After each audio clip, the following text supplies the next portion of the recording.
그 4월 위기설이 왜 터졌는지, 그 4월 위기설이 정점에 언제였었는지를 명확히 봐야 됩니다. 이게 보궐선거였었어요.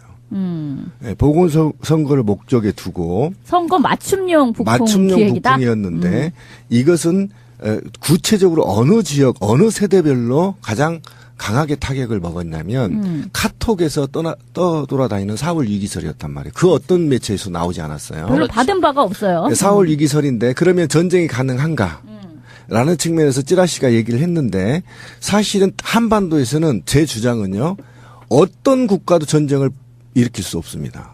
지금 제가 조사를 해보니까 지금 조립된 핵탄두가 중국이 2100개예요. 그 다음에 러시아가 1600개고요. 전쟁이 발생이 되면 4100개가 동시에 조립이 됩니다.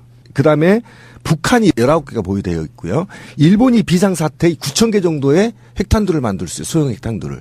이 정도이면요. 지구를 반으로 쪼갤 만큼의 핵탄두가 한반도에 집중되어 있어요. 전쟁이요? 꿈도 못 꿉니다. 그런데 왜 그럼 전쟁설이 이용되느냐? 아까 저는 핵심이 박근혜를 이끌었던 그 세력, 이 나라를 시궁창으로 몰아넣었던 그 세력, 암흑의 세력들이 교묘하게 칼빈 스노우의 움직임과 트럼프의 싸가지 없음을 더해서 그리고 북한의 태양제를 맞이해서 미사일 실험과 맞물려서 교묘하게 4월 위기설을 만들어서 주식시장을 붕괴시키고 이것을 보수층에 유리한 선거로 1차적으로 보궐선거를 찍고 2차적으로 굉장히 보수층, 안보적인 보수층들을 결집시키려는 시도란 말이에요. 그래서 진보 세력들을 분열시키려고 하는 세력인데 그 느낌이 보이고 있다란 말이죠. 근데 이것이 결국은 보선이 끝나고 나서 어떤 결과가 났냐면 오히려 정부가 더 전쟁 아니다. 너무 고조되기 때문에. 그렇죠. 불 끄느라 바빠요. 근데 이 고조가 우리 사회가 혼란스러워서가 아닙니다. 자본이 빠져나가고 있기 때문에요. 예, 지금 자본이 굉장히 많이 빠져나가고 주식시장에서 더 빠져나가면 위험성이 있기 때문에 이제 차단하겠다 이런 겁니다. 그러니까 개발라를 개소리 하고 있었던 거예요 지금 우리가. 지들이 불을 지펴놓고 돈 빠져나가나 싶으니까 빨리 불을 끌려고 지금 노력을 그럼 이게 하고 있다. 올라가면 올라갈수록 비 후보가 지지율이 떨어져요. 그리고 시 후보가 급상승하게 된단 말이에요. 그런데 이 시 후보는 결국 집권 가능한 지지만큼 받지를 못해. 특정 지역에서만 결집되고 있단 말이에요. 그러면 지금 이 암흑의 세력들은 누구를 도와주는 거냐? 과거가 틀려요, 북풍이. A 후보를 도와줘버린 꼴이 된단 말이에요. 두고 보세요. 이번 주 결과 반드시 5, 6% 이상 올라갑니다. 뭐 A는 누구고 B는 누구고. 그냥 쉽게 얘기해. 그러니까 C는 홍준표고 B는 안철수고 그렇죠. A는 문재인인데 네. 이번에 정말 재밌는 오딩이 하나 나왔어. 박지원한테 나왔던가? 세상에 하다가 야당 후보가 북풍을 먼저 일으킨 건 처음이네. 뭐냐면은 문재인이 선수를 딱 쳐버린 거야. 자, 우리 후보들 모여가지고 긴급 대책회의 비슷한 거 가자 이런 거거든요. 그러니까 기가 막힌 한수였죠. 신의 한수였죠. 되게 황당해 하면서 자기 스스로가 이제 사실상 여당 후보 같은 그런 역할을 한 거예요. 그 부분은 정말 시기적절했다고. 예, 신의 한수였고요. 더 이상 북풍 안 들어온다. 뭐 그리고 이런. 방어적으로 나올 줄 알았더니만 오히려 공세적으로 자 받고 콜. 자 위기면 그럼 어떡할 건데 이제 이러니까 오히려 더 그런데 아직 이제 이게 반영된 여론조사가 안 나왔는데요. 제가 또 단언한데 이번 주 오늘이나 내일 정도 나오는 지지율은 문재인이 적어도 60% 이상 앞서버립니다. 왜 그러냐면 네. 이 북풍이 이제 문재인한테 유리하게 돼버린 거예요. 그래서 북풍을 꺼야 돼요 지금. 이 시기게 돼버렸어요. 그런데 아까 말한 굉장히 중요한데 내가 최근에 바빠서 못 봤는데 이 소문을 추적을 해봤는데요. 선관위의 해킹한 세력 그리고 그동안에 세월호를 붕괴시킨 세력 그리고 국가 권력으로부터 벗어난 세력들이 암약하고 있다는 걸 제가 직감했어요. 그러니까 아까 찌라시님 얘기나 일본에서 어느 블로거가 그냥 이야기를 쓴 건데 그거를 따와서 페이크 기사를 이용해서 그것이 메인스트림의 기사로는 못 써요. 그러니까 카톡으로 쫙 퍼날라 버린 거예요. 할아버지 할머니들한테. 그러니까 할아버지 할머니들이 난리가 난 겁니다. 지금. 실제로 전쟁이 난다. 근데 그 블로거들은 청부가 아니었을까? 그런 의심도 그러니까 저도 그렇게 청구일 생각합니다. 가능성이 얼마든지 있는 거지. 그리고 그렇게 친절하게 내용을 왜냐면 그 사람이 유명 블로거도 아닌데 내용을 친절하게 옮겨다가 확산을 해주는 게 친박 관련 방송 인터넷 방송이었다고 하니까 결국은 이 모든 게 홍준표한테 밀어보려고 한 거지. 근데 이게 이제 본격화되고 사람들이 이거에 대해서 관심을 가지기 시작하니까 사람들의 심리 속에서는 뭔가 안정감 있고 지금에 있는 거를 해결해 줄 수 있는 세력은 좀 준비되어 있는 문재인이 아닌가라는 식으로 엉뚱한 방향으로 지지율이 쏟아지는 게 보인 거고 이거는 결국은 홍준표가 5의 이득을 봤다고 하면 문재인도 5의 이득을 받고 그 10은 다 안철수한테서 나온 거라고 봐야 되는 거라는 굉장히 안 좋은 거니까 우리 애청자분들 앞으로 전쟁설 얘기하면 라면으로 입주댕이를 때려버리세요. 그러니까 박지원이 문재인을 공격한 거예요. 무슨 부풍 야당 먼저 나오는 게 어딨냐. 이게 북침설, 전쟁설이, 북폭격설이 밀리터리 덕후 입장에서 보면 너무나 황당한 게 몇 가지가 있어요. 첫 번째는 우리나라가 이남에 들어와 있는 미군이 3만 명 정도 되고요. 그 외에 일반인, 민간인들이 15만 명 정도가 돼요. 그래서 미국은 한반도 유사시에 대해서 이 사람들을, 미군 군속과 일반인들을 대피시키는 훈련을, 시나리오를 항상 갖고 있거든요. 매년 하죠, 매년. 네, 훈련을 준비하고 있는데 15만 명이 동시에 대피하려면은요.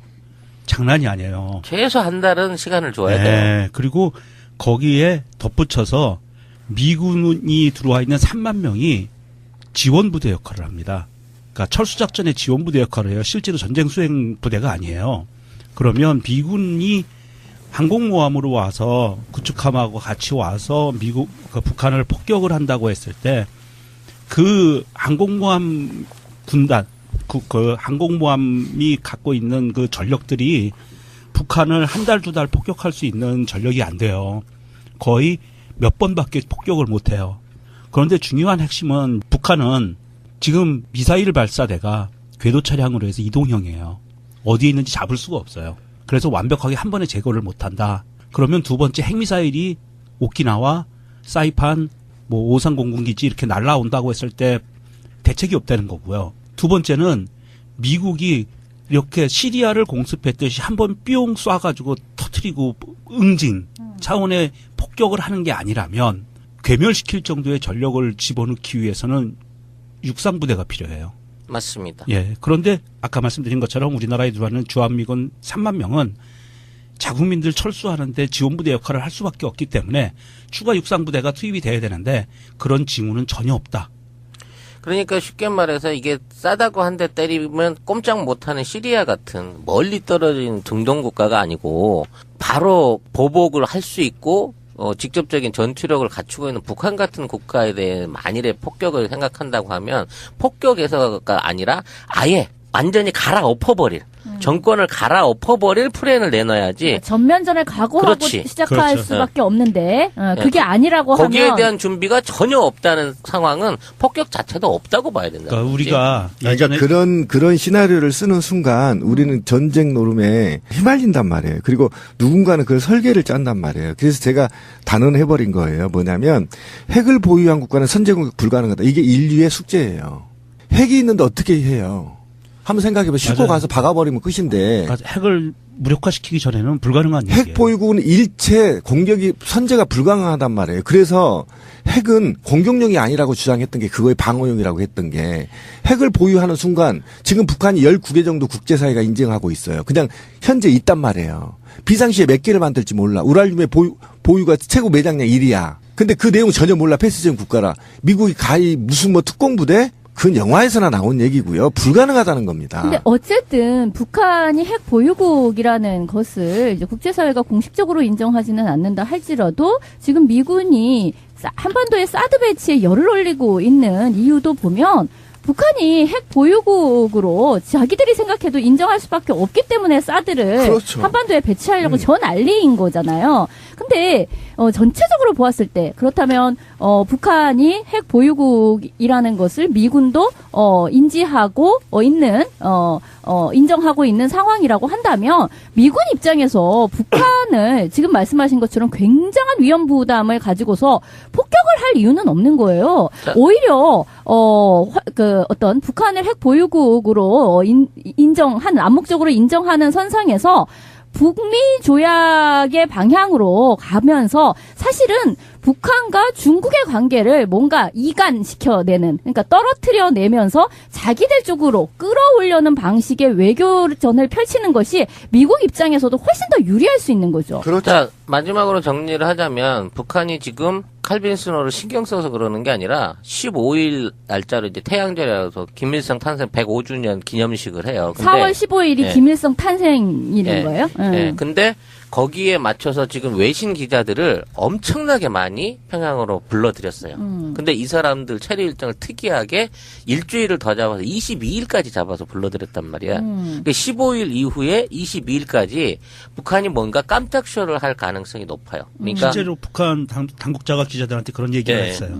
대단한 거 이번에 한번 보여줄게 기대해. 지금 그러고 있는 거거든. 뭐 불꽃놀이라도 하나? 그러니까 그 사람들한테 실제 북한의 핵시설을 공개를 하든가 아니면 새로운 형태의 ICBM을 공개를 하든가 뭔가 깜짝쇼를 할 준비를 하고 있기 때문에 이제 요 15일 전후로 하는 일주일이 북한이 전 세계에 던지는 메시지를 보게 될 것이고 거기에 맞춰가지고 15일 이후에 북한과 어떤 일본 또 미국이 참여해 있는 중국까지 같이 참여하는 한국만 빠진 사자회담이 이루어질 공산이 있다라는 게 지금의 이제 할 수 있는 유일한 팩트입니다. 예, 뭐 빨리 통일이 돼야 됩니다. 그러면은 뭐 이런 얘기는 안 나올 거 아니에요. 자, 알겠습니다. 탄두가 한반도에 집중되어 있어요. 전쟁이요? 꿈도 못 꿉니다. 그런데 왜 그럼 전쟁설이 이용되느냐? 아까 저는 핵심이 박근혜를 이끌었던 그 세력, 이 나라를 시궁창으로 몰아넣었던 그 세력, 암흑의 세력들이 교묘하게 칼빈 스노우의 움직임과 트럼프의 싸가지 없음을 더해서 그리고 북한의 태양제를 맞이해서 미사일 실험과 맞물려서 교묘하게 4월 6기설을 만들어서 주식시장을 붕괴시키고 이것을 보수층에 유리한 선거로 1차적으로 보궐선거를 찍고 2차적으로 굉장히 보수층, 안보적인 보수층들을 결집시키려는 시도란 말이에요. 그래서 진보 세력들을 분열시키려고 하는 세력인데 그 느낌이 보이고 있다란 말이죠. 근데 이것이 결국은 보선이 끝나고 나서 어떤 결과가 났냐면 오히려 정부가 더 전쟁 아니다. 너무 고조되기 때문에. 그렇죠. 불 끄느라 바빠. 근데 이 지금. 고조가 우리 사회가 혼란스러워서가 아닙니다. 자본이 빠져나가고 있다. 하면서 자기 스스로가 이제 사실상 여당 후보 같은 그런 역할을 한 거예요. 그 부분은 정말 시기적절했다고. 예, 신의 한 더 이상 수였고요. 부품 안 들어온다. 뭐 그러니까 이런 거. 방어적으로 나올 줄 알았더니만 오히려 공세적으로 자 받고 콜. 자 위기면 그럼 어떡할 건데 이제 이러니까 오히려 더 그런데 아직 이제 이게 반영된 여론조사가 안 나왔는데요. 제가 또 단언한데 이번 주 오늘이나 내일 정도 나오는 지지율은 문재인이 적어도 60% 이상 앞서버립니다. 왜 그러냐면 네. 이 북풍이 이제 문재인한테 유리하게 돼버린 거예요. 그래서 북풍을 꺼야 돼요 지금. 이 시기게 돼버렸어요. 그런데 아까 말한 굉장히 중요한데 내가 최근에 바빠서 못 봤는데 이 소문을 추적을 해봤는데요. 선관위의 해킹한 세력 그리고 그동안에 세월호를 붕괴시킨 세력 그리고 국가 권력으로부터 벗어난 세력들이 암약하고 있다는 걸 제가 직감했어요. 그러니까 아까 찌라시님 얘기나 일본에서 어느 블로그가 그냥 이야기를 쓴 건데 그거를 따와서 페이크 기사를 이용해서 그것이 메인스트림의 기사로는 못 써요. 그렇기 때문에요. 예, 지금 자본이 굉장히 많이 빠져나가고 주식시장에서 더 빠져나가면 위험성이 있기 때문에 이제 차단하겠다 이런 겁니다. 그러니까 개발라도 개소리 하고 있었던 거예요 지금 우리가. 지들이 불을 지펴놓고 돈 빠져나가나 싶으니까 빨리 불을 끌려고 지금 노력을 그럼 이게 하고 있다. 올라가면 올라갈수록 B 후보가 지지율이 떨어져요. 그리고 시 후보가 급상승하게 된단 말이에요. 그런데 이 시 후보는 결국 집권 가능한 지지만큼 받지를 못해. 특정 지역에서만 결집되고 있단 말이에요. 그러면 지금 이 암흑의 세력들은 누구를 도와주는 거냐? 과거가 틀려요, 북풍이. A 후보를 도와줘버린 꼴이 된단 말이에요. 두고 보세요. 이번 주의 결과 반드시 5, 6% 이상 올라갑니다. 뭐 A는 누구고 B는 누구고 그냥 C는 쉽게 얘기해. 그러니까 C는 홍준표고 B는 안철수고 그렇죠. A는 문재인인데 네. 이번에 정말 재밌는 오딩이 하나 나왔어. 박지원한테 나왔던가? 세상에 하다가 야당 후보가 북풍을 먼저 일으킨 건 처음이네. 뭐냐면은 문재인이 선수를 딱 쳐버린 거야. 자, 우리 후보들 모여가지고 긴급 대책회의 비슷한 거 가자 이런 거거든요. 그러니까 기가 막힌 한수였죠. 신의 한수. 황당히 그러니까 카톡으로 쫙 퍼날라 버린 거예요. 할아버지 할머니들한테. 그 할아버지 할머니들이 난리가 난 겁니다. 지금. 실제로 전쟁이 난다. 근데 그 블로그들은 청부가 아니었을까? 그런 의심도 그러니까 저도 그렇게 청구일 생각합니다. 가능성이 얼마든지 있는 거지. 그리고 그렇게 친절하게 내용을, 왜냐면 그 사람이 유명 블로거도 아닌데 내용을 친절하게 옮겨다가 확산을 해주는 게 친박 관련 방송, 인터넷 방송이었다고 하니까 결국은 이 모든 게 홍준표한테 밀어보려고 한 거지. 근데 이게 이제 본격화되고 사람들이 이거에 대해서 관심을 가지기 시작하니까 사람들의 심리 속에서는 뭔가 안정감 있고 지금에 있는 거를 해결해 줄 수 있는 세력은 좀 준비돼 있는 문재인이 아닌가라는 식으로 엉뚱한 방향으로 지지율이 쏟아지는 게 보인 거고 이거는 결국은 홍준표가 5의 이득을 봤다고 하면 문재인도 5의 이득을 받고 그 10은 다 안철수한테서 나온 거라고 봐야 되는 거라. 굉장히 안 좋은 거니까 우리 애청자분들 앞으로 전쟁설 얘기하면 라면으로 입주댕이를 때려버리세요. 그러니까 박지원이 문재인을 공격한 거예요. 네. 그 4월 위기설이 왜 터졌는지 그리고 그 4월 위기설이 정점에 언제였었는지를 명확히 봐야 됩니다. 이게 보궐선거였었어요. 네, 보궐선거를 목적에 두고 선거 맞춤용 맞춤용 기획이다. 북풍이었는데 이것은 구체적으로 어느 지역 어느 세대별로 가장 강하게 타격을 먹었냐면 카톡에서 떠돌아다니는 4월 위기설이었단 말이에요. 그 어떤 매체에서 나오지 않았어요. 별로 받은 바가 없어요. 네, 4월 위기설인데 그러면 전쟁이 가능한가? 라는 측면에서 찌라시가 얘기를 했는데 사실은 한반도에서는 제 주장은요. 어떤 국가도 전쟁을 일으킬 수 없습니다. 지금 제가 조사를 해보니까 지금 조립된 핵탄두가 중국이 2100개예요. 그 다음에 러시아가 1600개고요. 전쟁이 발생이 되면 4100개가 동시에 조립이 됩니다. 그 다음에 북한이 19개가 보유되어 있고요. 일본이 비상사태 9000개 정도의 핵탄두를 만들 수 있어요. 소형 핵탄두를. 이 정도이면요. 지구를 반으로 쪼갤 만큼의 핵